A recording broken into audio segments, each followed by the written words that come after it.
ഇന്ന് നമുക്ക് ഫ്രോക്കിൽ വയ്ക്കാൻ ഒരു ബോ ചെയ്യണം എങ്ങനെയാന്ന് നോക്കിയാലോ. ഒരു ക്ലോത്ത് എടുത്തിട്ട് ലെങ്ത്ത് ഒരു 6 ഇഞ്ച് എടുത്തോ കേട്ടോ. ലെങ്ത്ത് ഒരു 6 ഇഞ്ച്. ഇങ്ങോട്ടുള്ള വിഡ്ത്ത് നമുക്ക് എന്ത് ചെയ്യാം, ഒരു 8 or 9 ഇഞ്ച് വരെയൊക്കെ എടുക്കാം കേട്ടോ. 9 ഇഞ്ച് എടുത്തോ. കാരണം എന്താണെന്ന് പറയുക, ഇതിനെ നമ്മൾ രണ്ടായിട്ട് മടക്കുക. ഇങ്ങനെ ഒരു പീസ് കട്ട് ചെയ്തെടുക്കണം. അപ്പോൾ നമ്മൾ ലെങ്ത്ത് എടുത്തത് 6, ഇങ്ങോട്ട് വിട്ടെടുത്തത് 9 കേട്ടോ.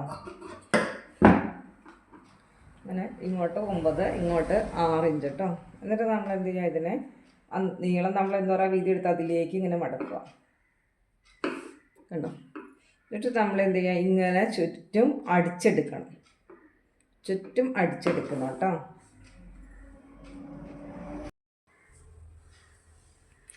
ഒരു ബോയ് നോക്കി പീസ് നമ്മൾ കട്ട് ചെയ്തെടുത്തില്ലേ, എങ്ങനെയായിരുന്നു? 6 ഇഞ്ച് നീളം അല്ലേ, 9 ഇഞ്ചും കൂടെ വീതി. ആ വീതിയിലേക്ക് നമ്മൾ രണ്ടാക്കി ഇങ്ങനെ മടക്കണം കേട്ടോ.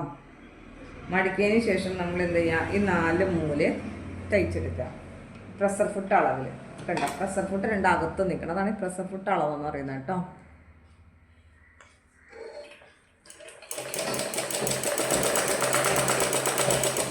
ഈ പോയിൻ്റൊക്കെ വരുമ്പോൾ സൂചിനെ കുത്തി നിർത്തി വേറെ പൊക്കി വെച്ചിട്ട്, ഇതൊക്കെ ഞാൻ എപ്പോഴും പറഞ്ഞു തരുന്ന കാര്യങ്ങളാണ്.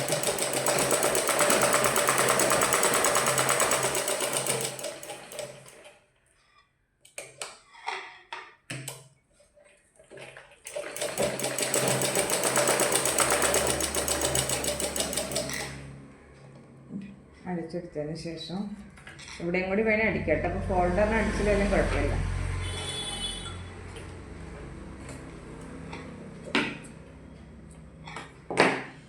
കണ്ടോ, നമ്മൾ 3 അരികും അടിച്ചെടുത്തതിന് ശേഷം ഈ പോയിൻറ്റ്സൊക്കെ ഇല്ലേ, ഇത് കണ്ടോ, ഈ നിൽക്കുന്നതൊക്കെ ഒന്ന് അങ്ങനെ മൂല കട്ട് ചെയ്ത് കളയണം കേട്ടോ.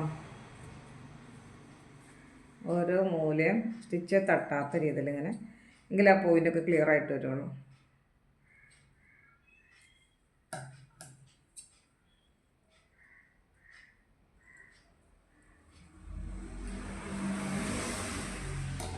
എന്നിട്ട് ഈ പോയിൻറ്റ്സിലേക്ക് നമ്മൾ നെക്കിനൊക്കെ ചെയ്യുന്ന പോലെ ചെറിയ കട്ട്സ് ഇട്ട് കൊടുക്കണം കേട്ടോ. സ്റ്റിച്ച് മുട്ടാതെ തിരിച്ചെടുക്കാനുള്ളതാണ്. നമ്മൾ ആ വള്ളിയൊക്കെ അടിച്ച് മറിച്ചെടുത്തില്ലേ എന്തുപോലെ. എല്ലാവരുടെയും ഓക്കെ ആയി, എല്ലാവരും നന്നായിട്ട് തയ്ച്ചിടണേ.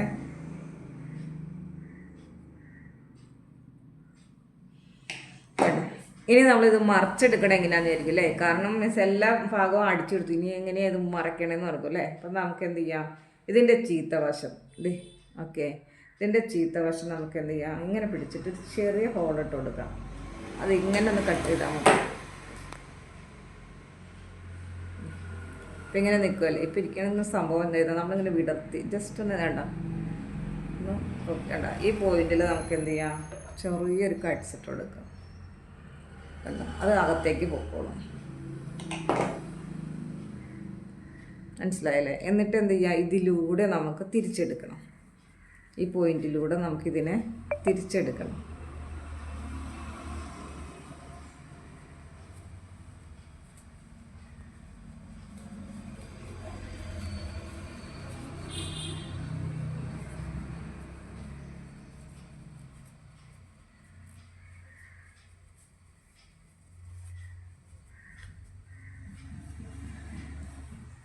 കണ്ടോ, തിരിച്ചെടുത്ത്. ഇത് അകം ഭാഗം അല്ലേ, ഇത് നല്ല വശം, ഇത് ചീത്ത വശം.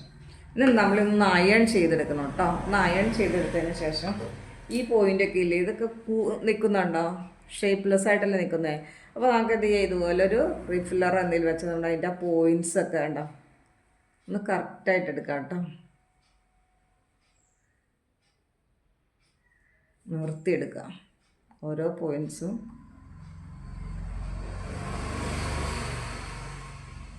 റിഫില്ലർ പുറത്തേക്ക് കിടക്കാത്ത നോക്കണം കേട്ടോ. അവിടെ ഇത്തിരി വിട്ടുപോയിട്ടുണ്ടാകും. കേട്ടോ, 4 മൂല നമ്മളിങ്ങനെ എടുക്കണം കേട്ടോ. ഇപ്പം ഇവിടെ ഒരു പോയിന്റ് വിട്ടുപോയില്ലേ, അത് നമ്മൾ അങ്ങനെയുള്ളത് നമ്മൾ തിരിച്ചിങ്ങനെ പിടിച്ചിട്ട് നമുക്ക് ആ പോയിന്റ് ഒന്ന് അങ്ങ് അടിച്ച് വിടണം കേട്ടോ.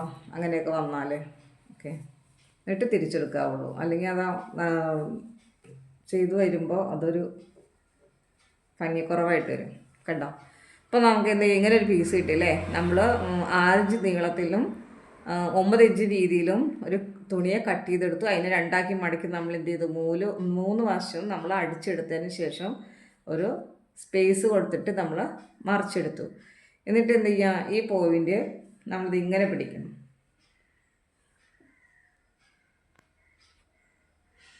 ഇതിൻ്റെ സെൻറ്റർ ഇതിങ്ങനെ മടക്കി കഴിഞ്ഞാൽ നിങ്ങൾക്ക് മനസ്സിലാവും കേട്ടോ. മിഡ്, ആ മിഡിലൊരു സ്ട്രൈറ്റ് ലൈൻ ഇങ്ങനെ കൊടുത്തോ. നിങ്ങൾക്ക് മനസ്സിലായില്ലെങ്കിൽ പെൻസിലും കൊണ്ട് കൊടുക്കരുത്, ചെറിയ ചോപ്പ് കൊണ്ട് കൊടുക്കുക കേട്ടോ, മാച്ച് കളയാൻ മാത്രം. എന്നിട്ട് നമുക്ക് എന്ത് ഇങ്ങനെ ചെറിയ പ്ലീറ്റ്സ് പോലെ, അങ്ങനെ ചെറിയ പ്ലീറ്റ്സ് പോലെ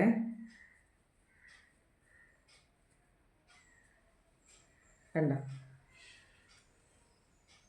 ഇങ്ങനെ ചെറിയ പ്ലീറ്റ്സ് പോലെ ഇങ്ങനെ സെൻറ്ററിൽ പിടിക്കണം കേട്ടോ. സെൻറ്ററിൽ പിടിച്ചതിന് ശേഷം നമ്മുടെ ഈ ത്രെഡ് വെച്ച് തന്നെ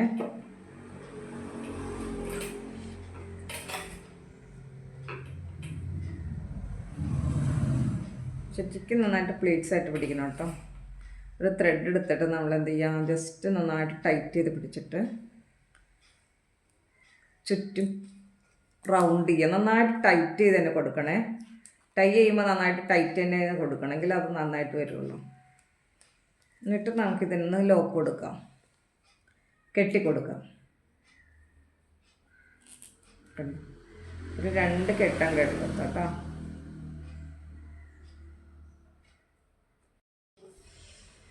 നമ്മളിപ്പോൾ ബോ ചെയ്ത് വെച്ചു അല്ലേ. ഇനി നമുക്ക് ഈ ബോയിൻ്റെ സെൻറ്ററിൽ നമുക്ക് പിടിപ്പിക്കാൻ മതി ഒരു ചെറിയ പീസ് വേണം. ഞാനൊരു 2 ഇഞ്ച് നീളവും 4 ഇഞ്ച് വീതിയായിട്ട് എടുത്തേക്കുന്നത് കണ്ടോ. ഇങ്ങോട്ട് 4 ഇഞ്ചും ഇങ്ങോട്ട് 2 ഇഞ്ചും, അങ്ങനെ ഒരു ചെറിയ പീസ് എടുത്തു. എന്നിട്ട് നമ്മൾ ഇതിൻ്റെ 2 അരികും, ഒരു വശം ഇങ്ങോട്ടും ഒരു വശം ഇങ്ങോട്ടും, ഒന്നുകൂടെ കാണിച്ചു തരാം. ഒരറ്റം സെൻറ്ററിലേക്ക്, എന്നിട്ട് ഇപ്പുറ സൈഡിൽ സെൻറ്ററിലേക്ക് കണ്ടോ. എന്നിട്ട് എന്ത് ചെയ്യാം, സെൻറ്റർ മടക്കാം. ക്ലിയറായോ? 2 അറ്റവും സെൻറ്ററിലേക്ക് മടക്കി എന്നിട്ട് സെൻറ്റർ മടക്കും. അപ്പോൾ നമുക്ക് ഇങ്ങനെ ഒരു പീസ് കിട്ടി. എന്നിട്ട് നമ്മളിതിൻ്റെ ഒരു അരികു മാത്രമേ അടിച്ചു കൊടുക്കാം. ഇപ്പോൾ നമ്മൾ തയ്ച്ച ഫ്രോക്കിൽ വച്ച് പിടിപ്പിക്കണേ. സെൻറ്ററിൽ പിടിപ്പിക്കാം, സൈഡിൽ പിടിപ്പിക്കാം, മുകളിൽ ഷോൾഡറിൻ്റെ ഭാഗത്ത് പിടിപ്പിക്കാം. നിങ്ങളുടെ ഏതാ ഓപ്ഷൻ, നിങ്ങൾക്ക് ഇഷ്ടമുള്ള ഭാഗം ഏതാണോ എന്ന് വെച്ചാൽ നിങ്ങൾ അവിടെ പിടിപ്പിക്കുക കേട്ടോ. ഇതുണ്ടോ. ഇനി ഇതിൻ്റെ ഈ വശമില്ല, നല്ല വശം ഇങ്ങനെ പിടിച്ചിട്ട്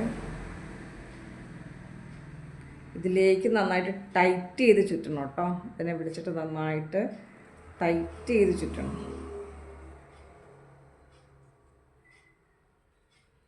കണ്ടോ.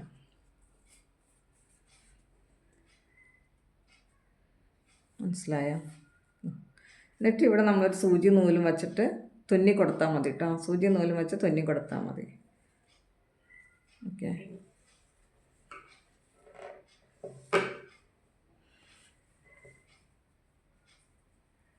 നന്നായിട്ട് ടൈറ്റ് ചെയ്ത് ഈ തുമ്പൊക്കെ ചീത്ത വശത്തേക്ക് അകത്തേക്ക് പോകണം കേട്ടോ. അങ്ങനെ വെച്ചിട്ട് നന്നായിട്ട് ടൈറ്റ് ചെയ്തെടുക്കുക.